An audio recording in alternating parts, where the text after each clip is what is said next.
હવે વાત કરીશું મહીસાગરની। અહીંયા પણ જે ગ્રામીણ વિસ્તારો છે ત્યાં સ્થિતિ ખૂબ જ ખરાબ છે। ઠેર ઠેર ખાડા પડી ગયા છે।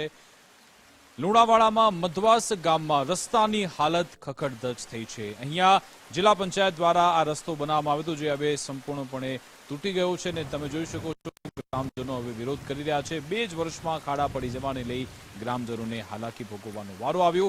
યોગ્ય કામગીરી ન થતા હલકી ગુણવત્તાનું મટીરીયલ વાપરવામાં આવતા ઠેર ઠેર ખાડા પડી ગયા છે। રસ્તાઓ સતત ધોવાઈ રહ્યા છે। એસ્ટિમેટ મુજબ 200 મીટરનો રસ્તો પણ નથી બનાવ્યો। ગ્રામજનોએ પંચાયતમાં જાણ કરી હોવા છતાં પરિણામ અહીંયા શૂન્ય છે। રોડનું યોગ્ય સમારકામ કરાય તેવી ગ્રામજનોએ માંગ કરી છે। પીપળીથી મંદિર સુધીનો રોડ આશરે 2-1 વર્ષ પહેલા બનાવવામાં આવેલો, 1.5-2 વર્ષ થયા છે। એ વખતે રોડ બનતો તો ગામ લોકોએ અમે રજૂઆત કરી કે ભાઈ આ રોડ છે એ રોડ ઉપર વધારે વાહન ચાલકો આવે છે, પાણીનો ધોધ વધારે છે, આખા ગામનું પાણી આવે છે, એટલે વ્યવસ્થિત બનાવજો।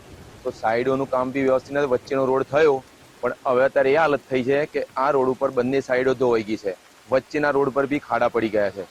હવે અત્યારે કોઈ માણસ ચાલી શકે એવી પરિસ્થિતિ નથી, કેમ કે ચાલે તો પગ કદાચ એનો ભાગી જાય એવી પરિસ્થિતિ છે। વરસાદમાં તો ખબર જ નથી પડતી કે ખાડો કઈ છે અને રોડ કઈ છે।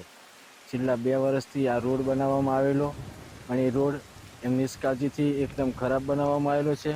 બરોબર મટીરિયલ પણ નથી વાપરેલું। રોડની બંને સાઈડે ખાડા છે, વચ્ચે આ ખાડા પડી ગયા છે। બહુ હેરાનગતિ થાય છે પબ્લિકને। અને આ મેન અવર જવર વાળો રસ્તો છે, અહીંયા આજુબાજુના ગામડાના મોક્ષ ગામમાં પણ આવે છે, એ લોકોને બી તકલીફ પડે છે।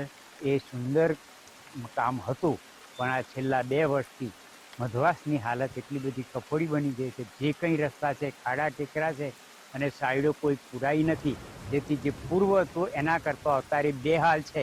એ તરત જ કામ થવું જોઈએ। સરકારે ખાતાકીય તપાસ કરીને નવેસરથી કામ કરવું જોઈએ, એવી મારી જરૂરિયાત છે।